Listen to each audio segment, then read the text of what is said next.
In today's video, we're taking a look at how to make green bean casserole easy and simple.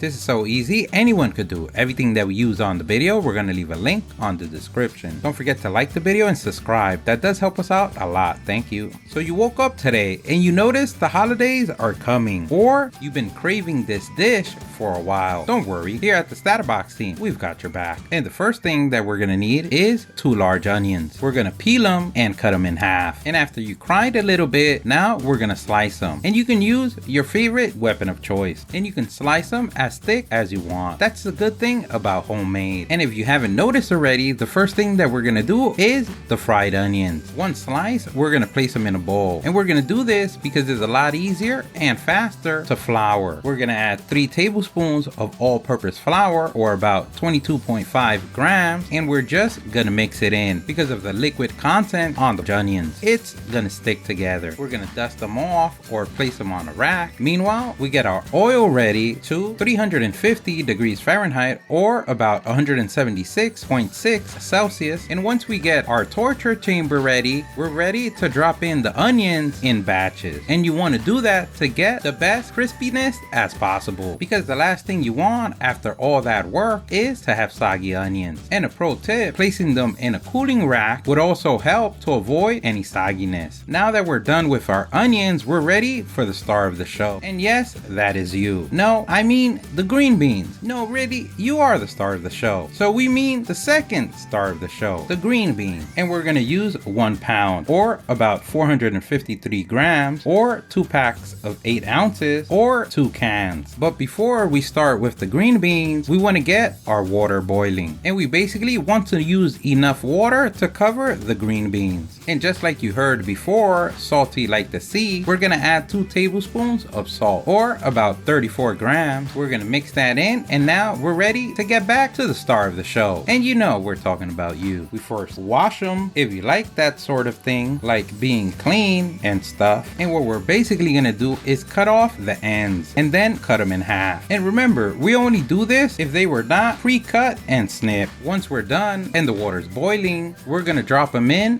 the jacuzzi, and we're gonna leave them there for 5 minutes. Meanwhile, we wait. On a bowl, we're gonna place water and some ice, and what we traditionally call on the dictionary an ice bath. So just like in sports, we're gonna shock them, and we're gonna shock them real good. Once our green beans are cold and shivering and probably with hypothermia, we're gonna go ahead and place them on a colander in a bowl to drain. You can also do this in the sink the old-fashioned way. And now we've come to the co-star of the show, and that is your favorite mushrooms. And in this case, we're gonna use 12 ounces, or about 340 grams. And a pro tip, washing them before this step is the way to go. The last thing you want is dirt in your food. And what we're basically gonna do, we're gonna make it resemble something close to a cube form factor. And remember, it doesn't have to be perfect. That's the great thing about homemade. The only important thing is that it's made with love. And if some of the guests don't like, they can love themselves all the way to the door. And now you've done it, grasshopper. You gotta raise to the assembly line. We're gonna get a big enough pan or cast iron skillet that we can fit all the ingredients. We're gonna set the temperature on high and give that pan the love it's been wanting. We're gonna give it 2 tablespoons of butter, or about 28 grams. And once melted, we can go ahead and drop in the mushrooms. We're basically gonna move them around or saute them around, mix them in with the butter until they get to know each other and mingle just a little bit. But before they start a relationship, we wanna add some salt, and that's about 1 teaspoon, or about 6 grams. And this is what's gonna help draw out the moisture and the liquid from the mushroom. So you're basically gonna stir, stir, and stir until there's no liquid no more. Always remember to use both arms for even pump. Now that the mushrooms are dried and your muscles have a workout, we're ready to add half a teaspoon of black pepper, or about 1.1 grams. We go ahead and stir, mix that in, and we're ready for the next ingredient, and that is 2 cloves of garlic. You can mince it, dice it, paste it. Remember, the more you smell smash a garlic, the more garlicky flavor you're gonna get. We go ahead and mix that in. Now we're ready for the next ingredient, and this is the holiday ingredient. We're gonna add a 1/4 teaspoon of nutmeg, or about 1/2 gram. We go ahead and mix that in. This is the part of the video when we say let it snow. We're gonna add 2 tablespoons of all-purpose flour, preferably sifted, which is about 15 grams, and we're gonna mix it in the mix, and we're gonna let that cook for 2 to 3 minutes.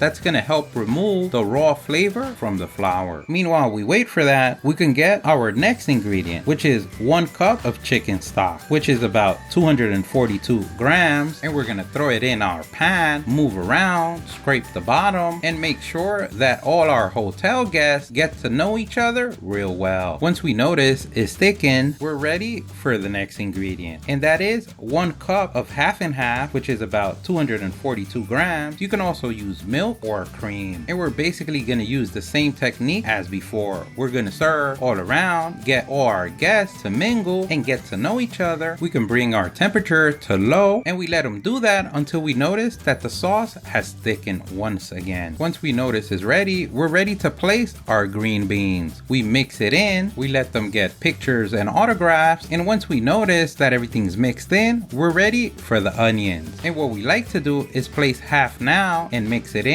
and use the other half later for the toppings. We go ahead and mix it in, and now we can go ahead and remove it from the stove. If you're using a cast iron skillet, you can use that same vessel to put it in the oven. If you're using a casserole or any other bakeware, we want to go ahead and butter it down. And remember, this being a luxury hotel, you're looking for maximum tip, so you want to make sure you get every nook and cranny. We can go ahead and drop our guests at the door, I mean in the bakeware. And to finish your masterpiece, you can go ahead and place the remaining fried onions as topping. And a pro tip, having extra fried onions always goes a long way. It's always a crowd pleaser, or in our case, a belly pleaser. We're gonna go ahead and take this to the oven at 350 degrees Fahrenheit or 176.6 Celsius for 25 minutes. And now you've done it. You become a master in the frying world. You become a slicer, dicing, cubing machine, but best of all, you become a holiday hero. Don't forget, if you liked the video, please give us a thumbs up. That really helps. If you have any questions, place them in the comment section below. Either someone on the StatUpBox team or someone on the YouTube community can help you out with an answer. Don't forget to subscribe, follow us on social media. Thank you for watching, and here's a link to our latest video.